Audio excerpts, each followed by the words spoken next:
NTV Tonight. Tonight, flirting with ISIS. Mimi nilikuwa nataka kwenda kupigana. The lonely young women and the lure of ISIS. Kupigana lazima nitakuwa mke wa mtu. Sasa nitaolewa, nitakwenda na mume wangu kupigana. This is the exclusive story of a young Kenyan woman arrested on her way to Syria. Also tonight, the grim financial picture of our universities. Everyone who has leave which is due would take leave so that we don't owe anyone leave when they may not be very active in a university. Tough times ahead as funds dry up and admissions drop. Plus, attempts to add flavor to the sugar report. We shall continue engaging the leadership of this 12th Parliament for the purpose of making sure the report gets back to the House as it is. Once bitten, twice shy. Who will tell Kenyans to believe that the MPs who took blue envelopes last week will not take white envelopes next week? Western Kenya leaders raft of proposals to find answers to the bitter sugar crisis. Also tonight, a big win for teachers. We are reviewing the policy guidelines to ensure that this policy is not implemented to the detriment of families. President Kenyatta directs TSC to review its policy of how teachers are deployed. NTV Tonight with Dennis Okari and Olive Burrows. A very good evening and thank you for joining us on this broadcast. Remember, you can stream and watch us live. That is at ntvkenya.co.ke/live and also on Facebook and YouTube, NTV Kenya. I repeat, that is www.ntv.co.ke/live and on Facebook and on YouTube, NTV Kenya. Our sign language interpreter is David Gondoa. In recent years, many young people between the ages of 15 and 20 have been recruited into not only the Somalia-based Alshabab group, but are taking a dangerous journey into ISIS territory in the North African state of Libya. Improved efforts by counter-terrorism agencies have brought back some to the country while others never make it back. However, with increased disappearances, many families, especially along the Kenyan coast, believe that their children are being abducted by Kenyan security forces. NTV's Leila Mohammed spoke to security experts who say that while some could be in custody, others have crossed the border into uncharted territory. To those who don't know them, they are just pictures of young people. But while they could be random to one, to someone else, these faces are a child, sibling, or close relative who one day disappeared without a trace, only for the family to get wind of their exodus into terror territory. Two young men in the group were students at a secondary school in Garissa County until early this year, when they disappeared only to be arrested inside South Sudan in June en route to Libya. Security agencies traced the person behind their recruitment to Nairobi's Eastleigh estate. The young men who were lured to be terrorists were promised hefty financial rewards. Over time, there have been changes. The recruitment has moved with changes in technology. Much of it is online recruitment, targeting. Even the individuals that are targeted right now are different. Much of the target right now is focusing on young people in colleges and in institutions of higher learning. Security sources indicate that in Isiolo County, there was a common recruiter named Makbul Abdi Sharif, whose alias was Abu Anwar Al-Kinyi, a native of the town who was a student at a local university. Before his departure to Libya in 2016, he managed to convince many young people, including George Ndirangu, to join the Islamic State in Libya. Ndirangu's mother quickly reported her son's disappearance, saving his life. Many parents shy away, often losing their children. But in some parts of the country, the increasing number of disappearances is blamed on the security forces. There are cases, of course, where some suspects have been held by Kenyan authorities. But sometimes what is hard for us to admit is our children have probably taken off to another country. The chain of recruiters is connected to Muhammad Abdi Ali, whose alias is Abu Fida. Security officials say that with Makbul in Isiolo and Lady Tasneem in Mombasa, the network has spread propaganda, radicalization recruitment, as well as financial and logistical facilitation for the IS organization. With terror organizations re-engineering themselves to find a new breed of recruit to engage in their various activities, the numbers are not yet clear, but experts now say that many young Kenyans are going into this territory in their thousands, and this could be a worrying trend.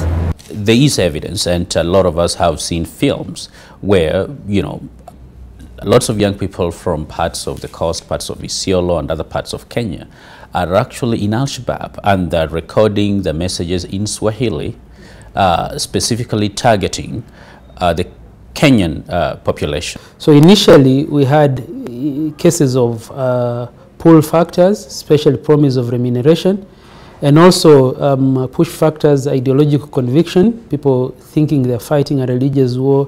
The government says that it has changed its counter-terrorism operations with a softer approach and is encouraging the public to report any suspicious radical behavior to relevant authorities. It's also helpful to know who your daughter or your son is interacting with, because a lot of them get recruited via their peers.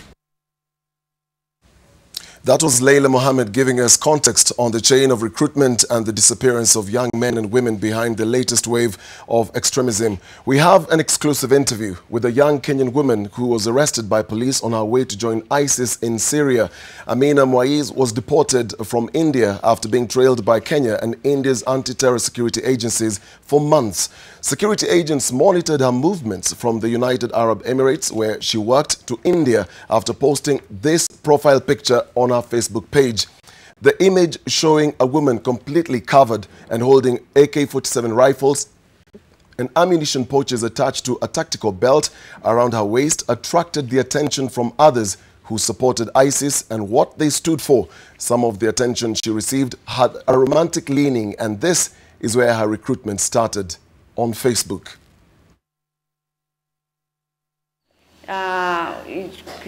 Huyo mujahida nilipata request over 800 kabla wiki mbili ziishe, lakini wengi wanaume wanatoka pande zote, hata Afrika, hata Australia, uko Asia, hata hapa Kenya. Wengi walikuwa kutoka Australia. Tuko wengi sana kwenye Facebook, Twitter, tuko kwenye groups za WhatsApp na Telegram. We were supporting Islamic States. Tuna support, yani wao watakapofanya mambo yao yale yote wakibom, sisi tunasikia raha sana. It is clear, and statistically so, that many young people are still being lured into joining ISIS or Al-Shabaab using online platforms. Authorities in at least 7 countries had been monitoring her activities on social media before she was profiled as a terrorist sympathizer. There is a lot, but listen to what she says about her online recruitment. Kuna page fulani ilikuwa kwenye Facebook, ilikuwa kwa ufupi ilikuwa ni ya kuhusu jihad. Na hakuna yule ambaye ataonekana kwamba hapendi jihad aingizwe kwenye hiyo group. Ilikuwa sana ya kuzungumza dini, kusoma jihad. Maana sisi tunaamini kwamba mtu ukichaguliwa kwenda kufight, wewe umechaguliwa, you are honored. Tukapea namba za WhatsApp groups. Administrator wetu alikuwa ni Abu Fida, tulikuwa naye kwenye groups, tulikuwa na group 4 kwenye WhatsApp groups. Sasa huko ndo kuna real mujahid wale ambao wako Syria na Iraq, huko Ramadi ambao wanapigana huko. Tulitishwa namba kwa Facebook. Sasa kama Facebook watajua nani na nani ambao wana support jihad. Sasa kama una support jihad, wana kurequest upeane namba yako ili wakuweke kwenye WhatsApp groups. Sasa ndo tukapeana, tukaingizwa kwenye WhatsApp groups. Amina met other like-minded sympathizers from around the world. I wanted to know how many Kenyans were on that WhatsApp group. Kuna huyu msichana ambaye alikuwa anatoka Philippines, ndo alituishia namba zetu tulipokuwa tuko kwenye page huko Facebook, ndo alipatia administrator wa WhatsApp atu kwenye groups. Kutoka Kenya Si kuangalia sana, wajua watu 100 kwenye groups ni wengi, huwezi kuangalia kila mmoja. Nalikuwa mimi si communicate na mtu yote kwa Kenya, lakini nafikiri namba zilikuwa kama 10 hivi. Na Tanzania pia niliona mmoja. Messages za groups zinaingia kila wakati. Unaweza hata fungua simu tu sasa hiyo kupata messages 1000 zimeingia kwenye group. Utasoma zote? Huwezi kusoma zote. She wanted to travel to Syria so badly she didn't mind becoming a jihadi bride, but not before receiving online training. And for purposes of ongoing investigations, we cannot reveal some sensitive details of her arrest and information produced after interrogation. Kuna ma-agents ambao wako nchi tofauti hapa Kenya, Uganda, Libya, Nigeria. Hao wanakuorganizia safari. Sasa kama atakapokuorganizia hiyo safari ya kwenda, basi huwa anakupeleka direct mpaka huko. Mimi nilikuwa nataka kwenda kupigana. Kupigana lazima nitakuwa mke wa mtu. Sasa nitaolewa, nitakwenda na mume wangu kupigana. What did they promise you? Kwa ufupi nilikuwa napenda jihad. Napenda sana, na hiyo riwaya yake ni kubwa. Sijui kama unanielewa, unanifahamu. Riwaya yake ni kubwa sana. Na mimi nilikuwa napenda kuenda Syria. Kwenye hizi groups ambazo tulikuwa kwenye WhatsApp na Facebook, kuna huyu administrator alikuwa anaitwa Abu Fida. Yeye sana ndo alikuwa akitufundisha haya mambo. Sana anatumia video vile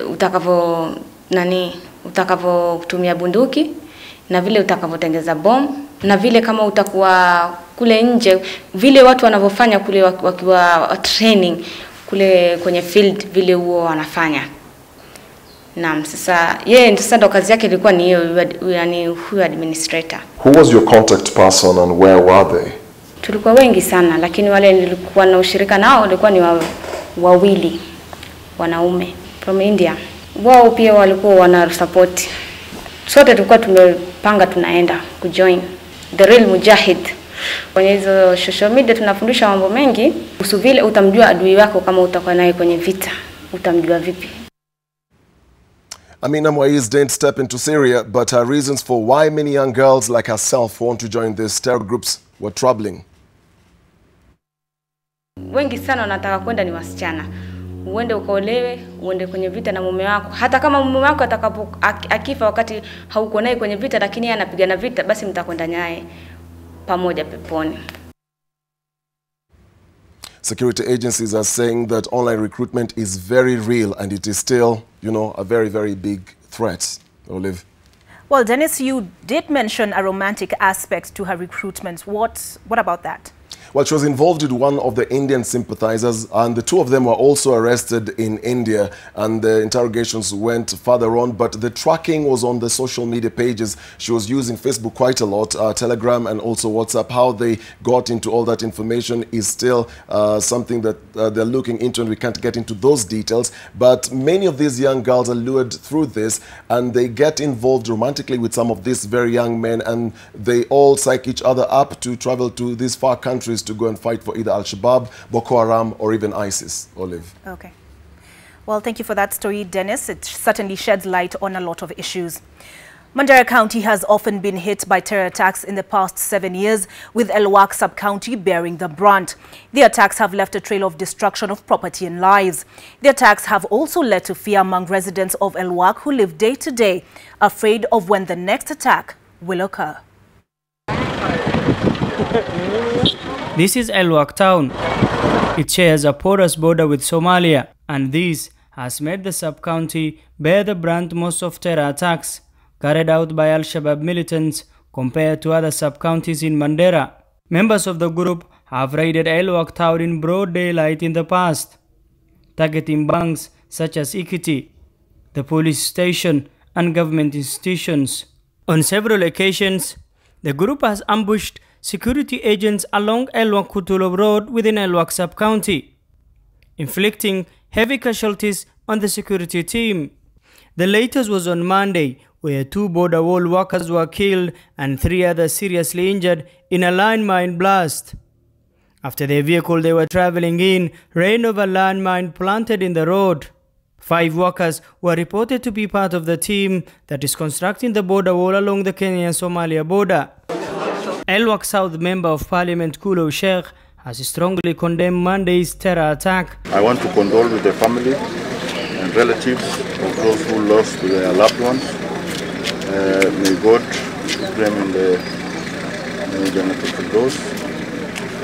But again, I take this opportunity to strongly condemn this heinous act of terrorism that has always been meted on our people.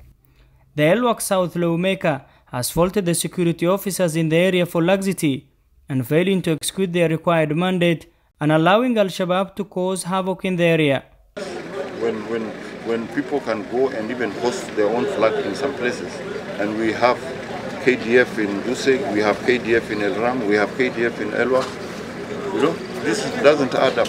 Something somewhere is not adding up. Taxi and other vehicles plying Elwak Kenya and Elwak Somalia road have been greatly affected by the latest landmine attack on the road, and many opt not to travel that road for fear of becoming the next victim.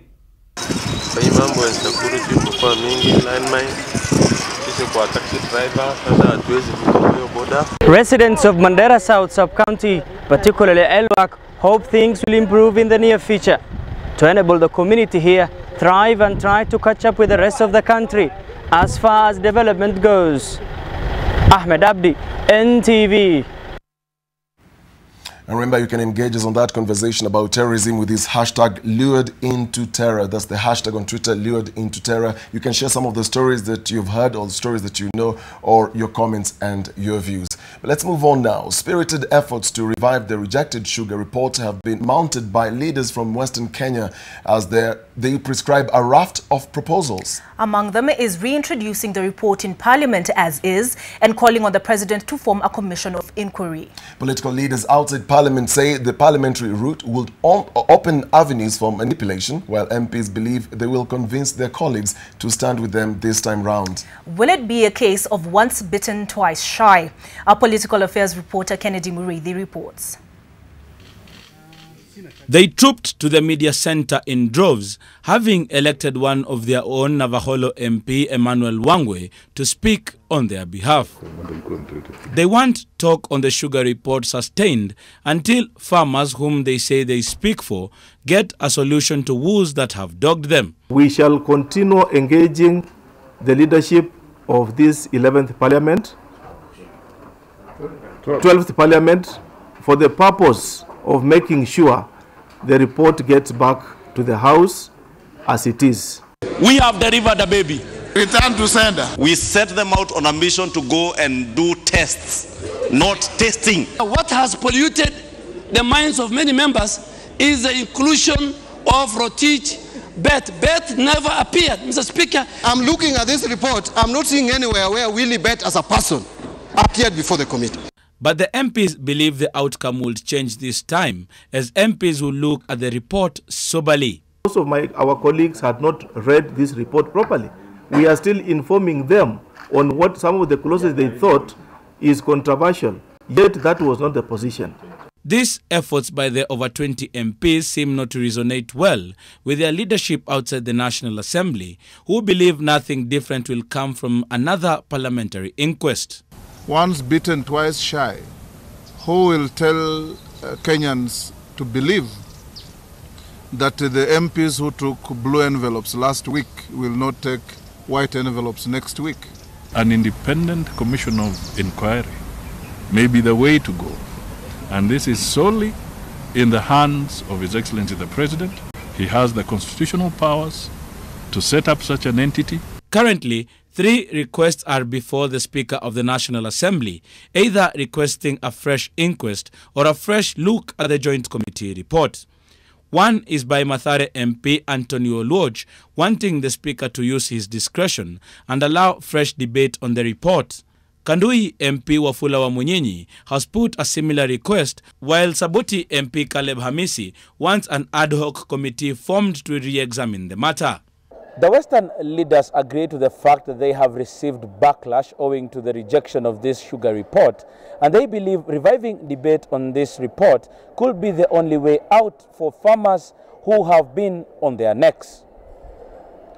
Kennedy Mureithi, NTV at Parliament Buildings. An 11-year-old girl stunned residents of Manyata Estate in Kisumu when she openly accused her father of defiling her while she was in nursery school. The girl, who has been living with her father since 2007 after her parents separated, narrated to neighbors and child rights activists how her father grabbed her one morning before she left for school and defiled her. Oko Kusa with the details of what is now a disturbing trend in Kisumu County. When we got to Kosao Hall in Manyata Estate, we found the girl's father painstakingly explaining himself to the children's officer in charge of Kondele location. He was telling the officer that he is a teetotaler who does not engage in any form of substance abuse, hence cannot rape his own daughter.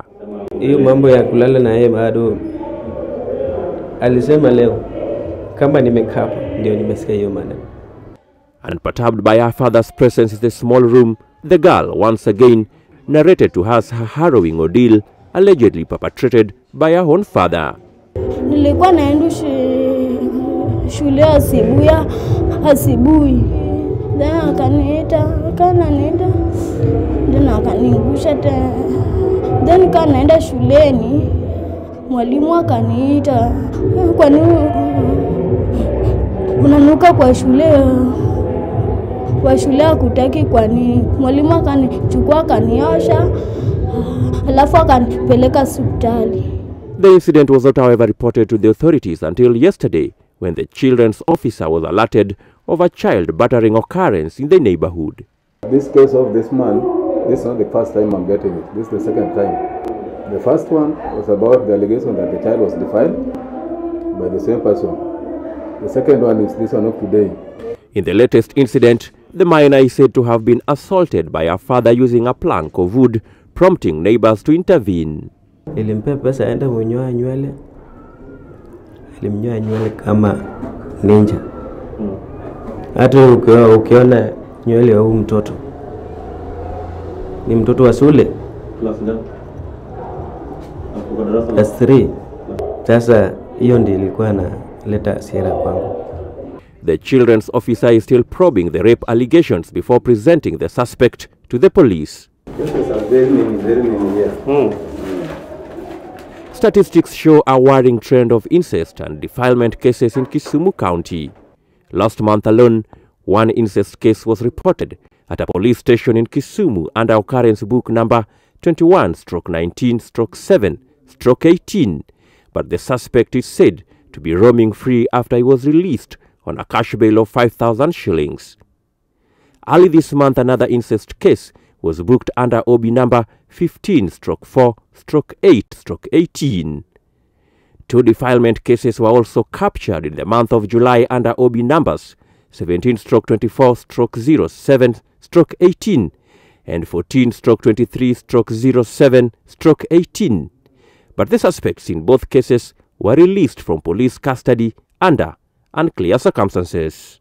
The cases of the children, child abuse, is getting on the rise, but our partners that we are working with are not actually helping us, because when we take a child to one of them, there's no action taken. Within some few hours, the child is the culprit, the perpetrator is back, and that is making our work very difficult. Just last week, NTV aired a story of a 5-year-old girl who was defiled in the same neighborhood and later developed health complications that forced medics at Jaramogi Oginga Odinga Teaching and Referral Hospital to conduct 2 surgeries on the minor. Oko Kusa, NTV. A troubling report there from Oko Okusa.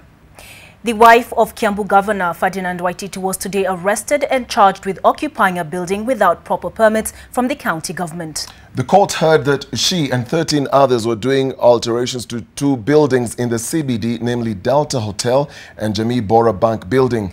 A leaked recording of a conversation between Nairobi Governor Mike Sonko and his Kiambu counterpart tells a tale of 2 powerful politicians trying to negotiate the release of suspects without following due process. Sonko, however, did not have Waititu's wife released, and NTV's Charity Mwangi gives us this following report.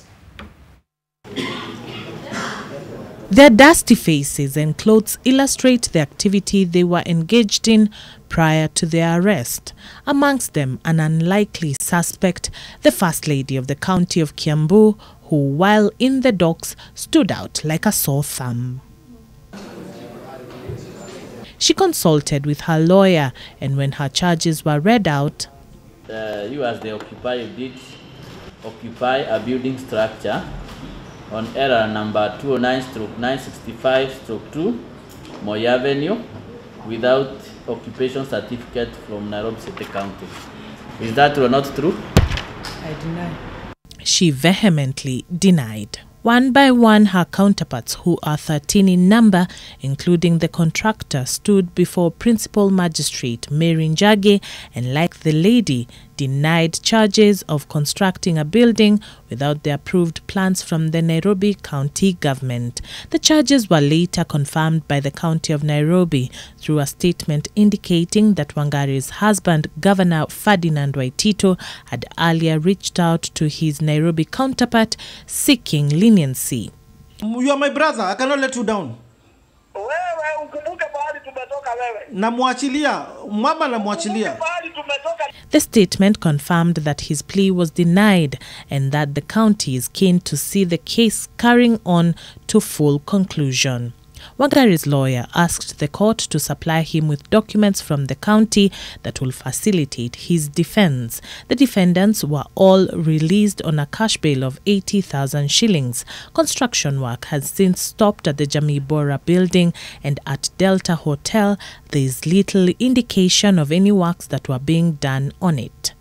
It seems that the fight against illegal construction works is on, and no one seems to be above the law. And so Kenyans will be keen to follow the case against the governor's wife that is scheduled to begin on the 6th of September. Charity Mwangi, NTV. More on that phone call. Well, a recorded and leaked phone call between Kiambu Governor Ferdinand Waititu and Nairobi Governor Mike Sonko not only exposes the kind of impunity that has for a long time many have known existed in the country, it also shows how suspects often got away with breaking the law. The call is an illustration of just how much who you know dictates how the rule of law in many cases is applied by enforcement agencies. Governor Sonko has now taken full responsibility for the arrests, saying all suspects had been properly processed by the courts. NTV's Ken Mijungu examines the call that illustrated impunity. The early morning arrest of Kiambu Governor Ferdinand Waititu's wife Susan Wangari for carrying out construction works on a story building without the requisite approvals culminated in court action. But not before a dramatic conversation between Waititu and Nairobi Governor Mike Sonko, who also seemed to have been caught by surprise. In the audio clips shared across media platforms, Sonko is heard assuring Waititu that his wife will be released, something that eventually never happened. Bado. Anatoka, ashatoka. Si mimi mwenyewe nimeongea na mama. Nimekwambia tumeongea. Sahi umeongea na? Nimeongea na mama. Yes. Mara ya pili? Ile mara ya kwanza nimeongea na yeye.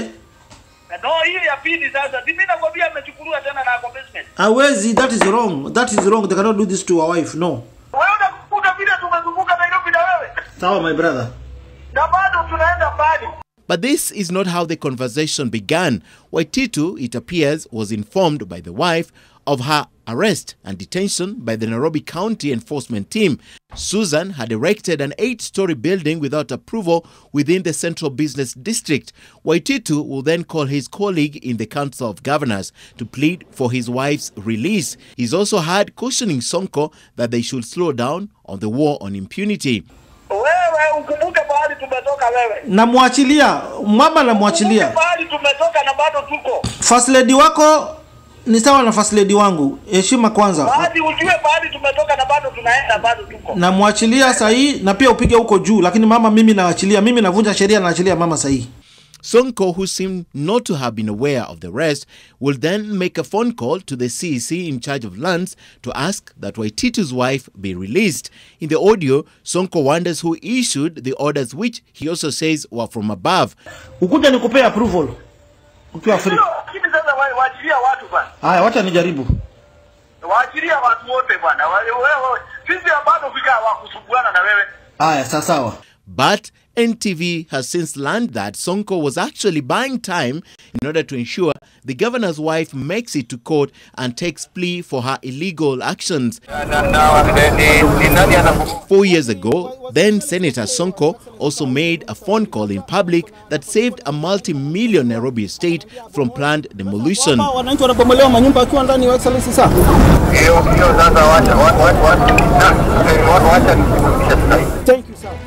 But the president has since changed tack in the ongoing war on impunity.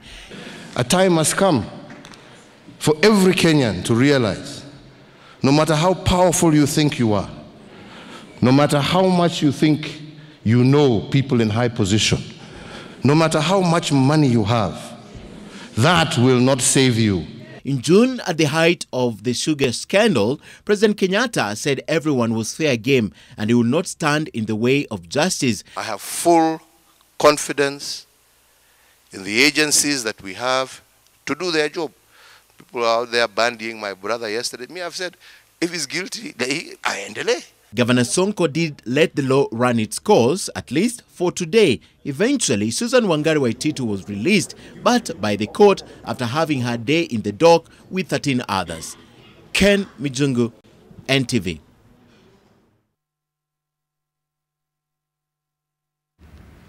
I think it's about time to call for a break. NTV tonight will just exactly do that, Olive. Yes, but the hashtag is Lord into Terror. And that's about the story Dennis brought us at the top of the bulletin.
Welcome back. President Uhuru Kenyatta has directed the Ministry of Education to review the policy on delocalization of teachers, saying it is affecting some families. Teachers' unions have been against the exercise that began last year. Kenya National Union of Teachers Secretary General Wilson Sosion even threatened to call for a teachers' strike at the beginning of the third term of the school calendar if delocalization continues.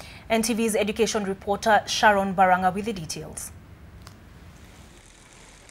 President Uhuru Kenyatta was at Catholic University of Eastern Africa to officially open the 5th edition of the Catholic Schools Principals Association. It is here that the president first spoke of delocalization of teachers, a subject that has been in the education circles for quite some time. We are reviewing the policy guidelines to ensure that this policy is not implemented to the detriment of families. The president's directive comes at a time when the Teacher Service Commission has ordered teachers to either work wherever they are deployed or quit. This announcement was made during the Kenya Primary School Head Teachers Association conference in Mombasa.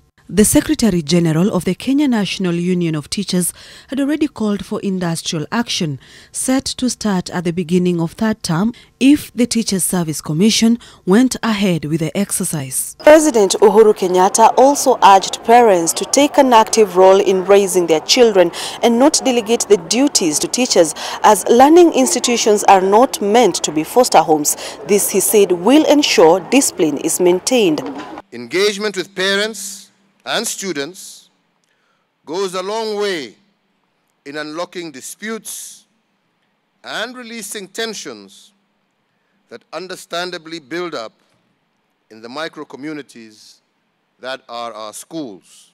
It also emerged that Catholic-sponsored schools were not really affected by the wave of students' unrest. With only 1 month remaining to the start of the Kenya Certificate of Secondary Education examination, the Education Cabinet Secretary assured the public that preparations were in order. The 3-day conference under the theme Parental Empowerment for Holistic Education will end tomorrow. Sharon Baranga, NTV. Public and private universities are facing a serious financial crisis, with the majority closing down campuses as others announce austerity measures. The University of Nairobi has confirmed that it is no longer hiring new lecturers as part of its austerity measures. Policy experts argue that the universities are to blame for not finding alternative means of funding, as Seth Olale reports. Kenyan universities are finding it hard to make ends meet due to low enrollment of privately sponsored students and reduced government funding for public institutions. Crucially slashed allocation of public universities by 1.7 billion shillings in the current financial year. The University of Nairobi, for instance, has a monthly wage bill of 870 million shillings for its 4,945 workers, but receives 391 million shillings to this end. This leaves the university with a deficit of 500 million shillings, which it has to source elsewhere. Our revenue has reduced, particularly from Module 2, which was our main internal revenue earner. And at the same time, we also had closures related to the political environment in 2017 and also related to industrial action by our staff. With low enrollment, coupled with the fact that our universities over the years have not innovated in terms of looking out for alternative sources of funding. With the reduced government funding, universities depend on tuition fees paid by students. Admission of public universities of students who scored C+ and above over the past 2 years has significantly reduced the pool of learners available for private programs, popularly parallel.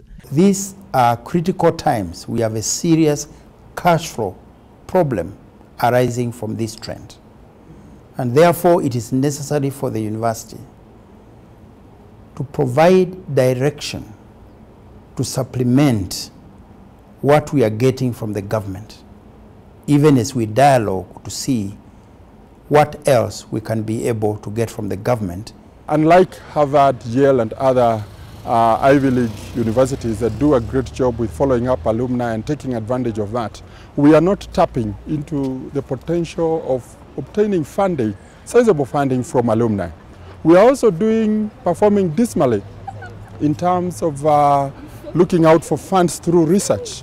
The University of Nairobi has halted the hiring of lecturers and support staff, reduced the number of critical staff working beyond retirement age, and placed half of its workers on contracts. Students, who are the largest contributors to revenue for higher learning institutions in the country, hope that the current situation won't affect the quality of education they are receiving, but if anything, improve on their performances. Seth Olale, NTV at the University of Nairobi. We are taking a short break now, but business news will be coming up next.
Good evening and welcome to NTV Business. I'm Dan Mwangi. Now, the Senate has today begun investigations into the 2 billion shillings maize scandal that saw cartels reap big at the expense of genuine farmers. The Senate ad hoc committee, which was formed last week to investigate the scandal, says it will probe claims of non-payment of farmers, irregular purchase of the maize and fertilizer, as well as individuals and millers behind the importation. NTV Silas Apollo reports.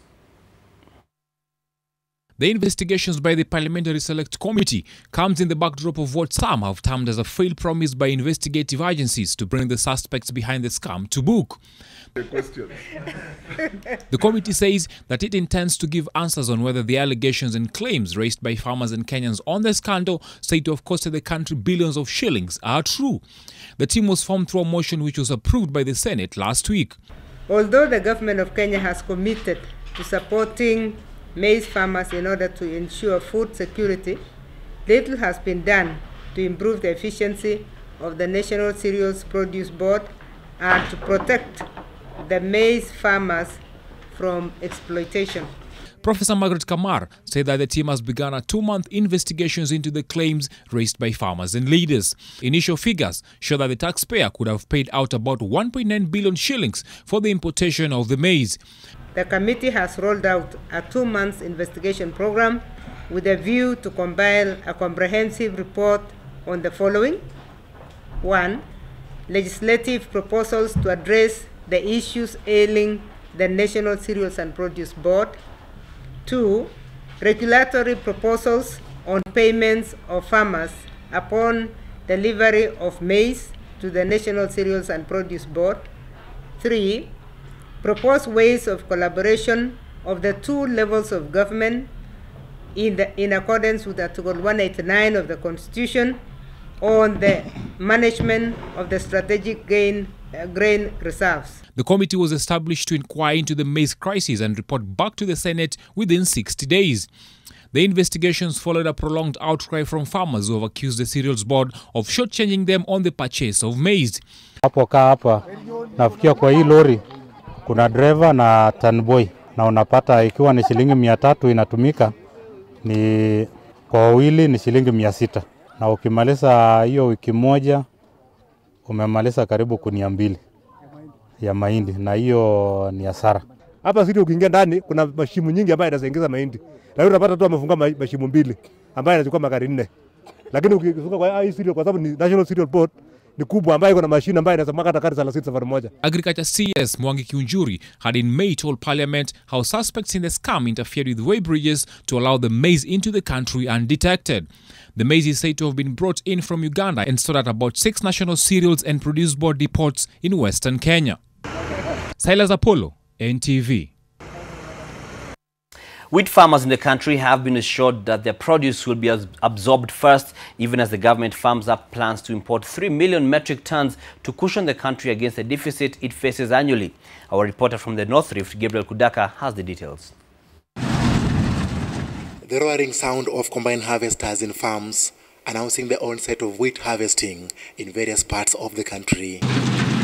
But as the engines roar, some farmers are pessimistic about the availability of a market for their produce. This is because the government plans to import 3 million metric tons of wheat to sustain the country over the next 2 years. We produce about 400,000 metric tons and we consume about 800 to 900,000 metric tons. So there is a deficit, and that's why we allow certain millers to import. But what we have agreed with those millers, and we had a meeting with them the other day, is that they must, first of all, buy also the local wheat before they buy from outside, before they import. Nandi County Governor, however, called on the government to consider its timing before importing in order to avoid unnecessary competition between local produce and imports. Let's be sensitive about the timing. You know, when the gates are opened at the time when when farmers are harvesting around, then it becomes a challenge. So I think, you know, what the ministry and national government needs to just be cautious about is the timing, you know, to allow the importation. Meanwhile, transporters who ferried fertilizer and maize to the National Cereals and Produce Board have also been assured of their 1.1 billion pay as soon as the Exchequer releases the funds. But you know, we are in a new financial year, and as soon as that is done, and of course there have been many issues going on, the transporters will be paid. Gabriel Kudaka, NTV, Eldoret. The renewable energy auction system for wind and solar plants is bound to take effect once the Ministry of Energy embarks on the implementation of the recommendations of the report submitted by a task force formed by the ministry to look into power generation, dissemination and distribution, including how to do away with geothermal power plants in the country. We'll take it to the cabinet so that the things which are dealing with the financial implication will share with the Treasury.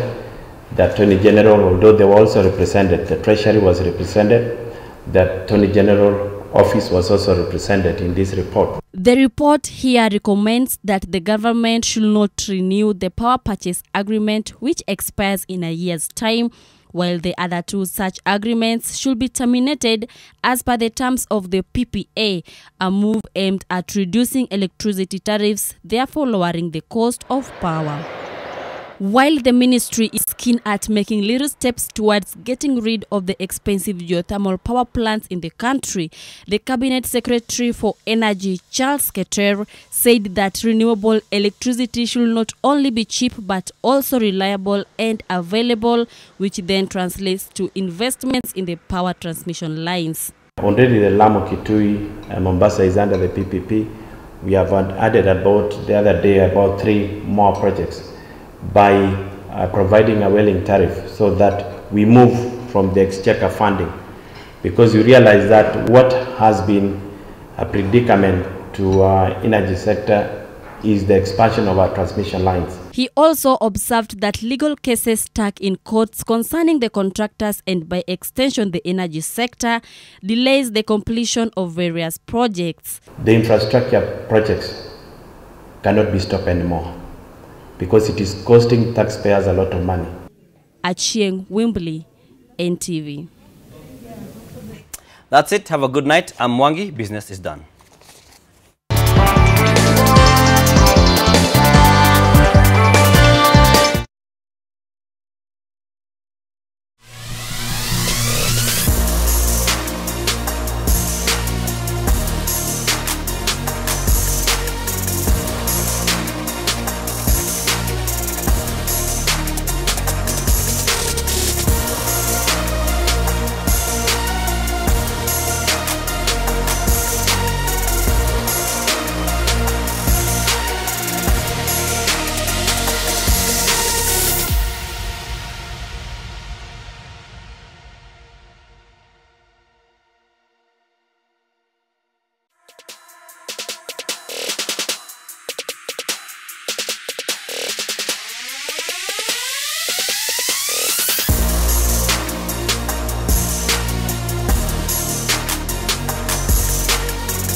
Welcome back.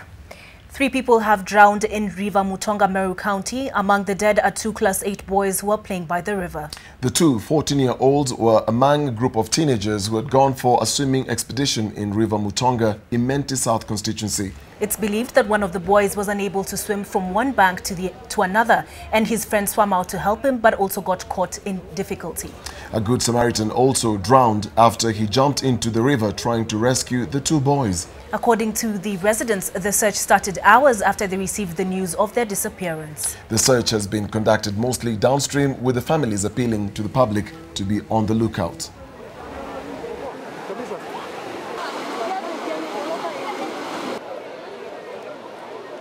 Nilishuhudia mkasa huu ambao ulitokea. Maji yalikuwa mengi, yalikuwa yanakimbia sana, na vile niliingia ndani nikajaribu vile tungeweza kusaidia hawa watu watatu, haikuwezekana. Kutoka asubuhi mpaka saa 9 hatujamani kuwatoa. So ile kitu tunafanya sasa ni kuturangojea expert kutoka Kiambu wakuja watusaidie kutoa hii miili 3 kwa mto. We take another short break now, but coming up is Watson with the sports news.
Welcome to NTV Sport. I'm Watson Karuma.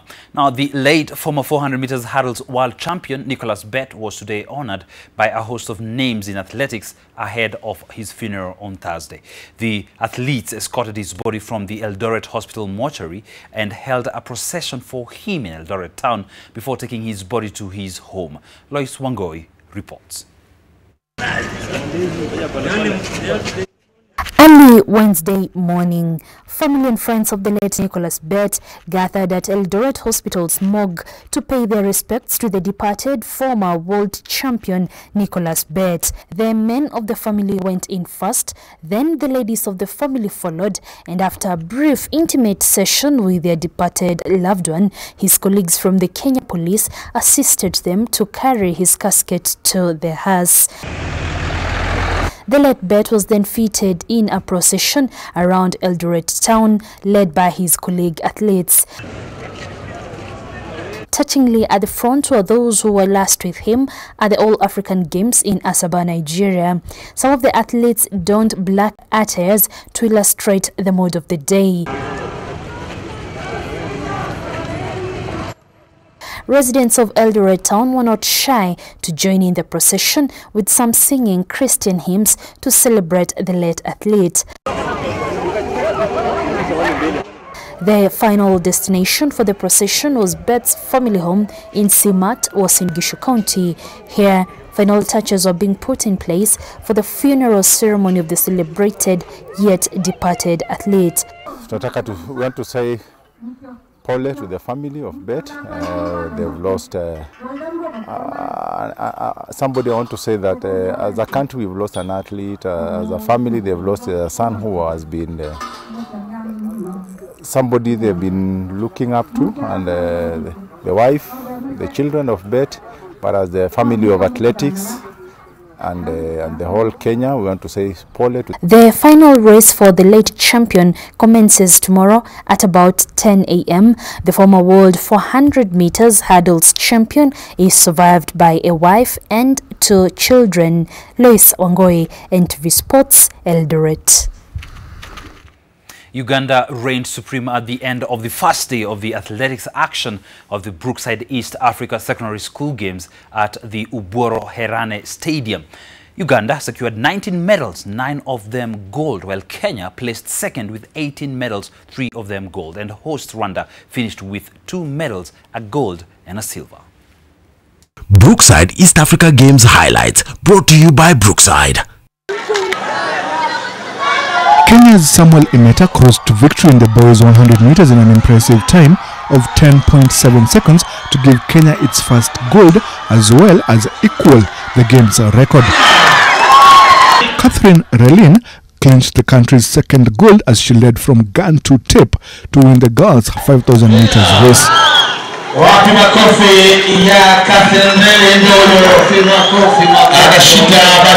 Uganda pipped Kenya in the boys 10,000 meters as Lamek Oduma cruised to victory ahead of last year's silver medalist Kelvin Kibiwot of Kenya and defending champion Jackson Kavesa. In long jump, defending champion Kenya's Gloria Mulei relinquished her crown as Uganda's Victoria Awidi bagged gold ahead of her compatriot Scovia Lakot. More medals will be up for grabs Thursday as the athletics program concludes at the same venue. Brookside is calling out to young talented students for an opportunity to win a university scholarship. Participate in the Brookside East Africa Games in Musanze, Rwanda and get scouted. Score an A- in KCSE or its equivalent for those from our East African countries to get shortlisted. Brookside Dairy, nurturing sports talent and academics.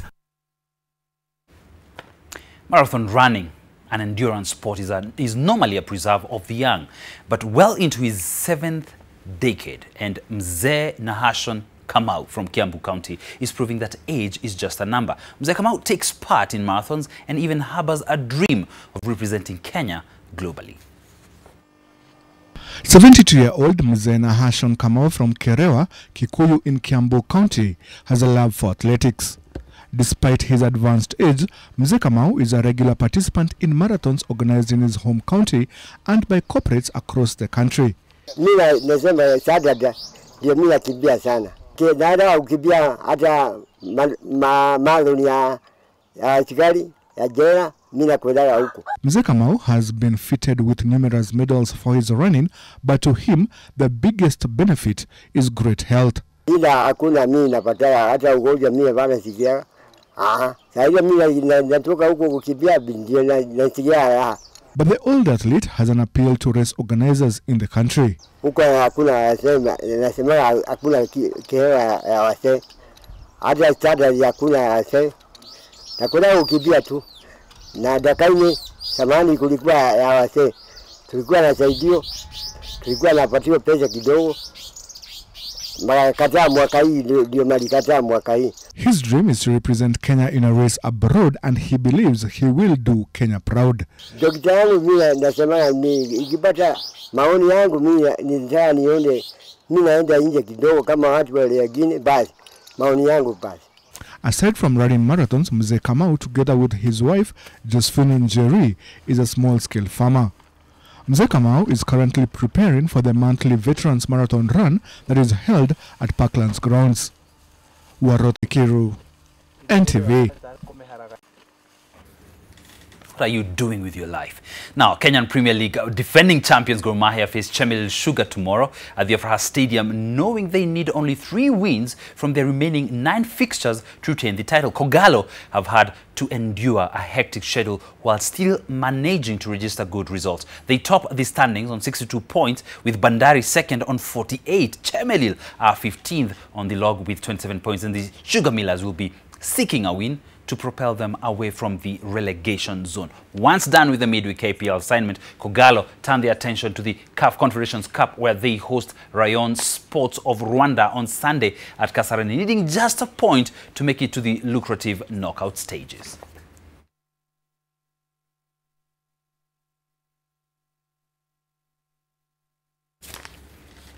Now, Champions League defending champions Real Madrid are taking on Europa League holders and city rivals Atletico Madrid in the UEFA Super Cup tonight in Estonia, and new Real coach Julian Lopetegui expects a tough match. This as Captain Sergio Ramos insists that Real Madrid will continue to be successful despite the void left by the departure of Cristiano Ronaldo to Juventus. Ronaldo moved to Juventus in July, and Madrid have not signed a replacement, with the onus on Welshman Gareth Bale to become the team's key figure. Atletico retained key man Antoine Griezmann despite interest from Barcelona in the summer, and added several more players to their squad, including Gelson Martins, Thomas Lemar and Santiago Arias, as well as that Brazilian Valsius.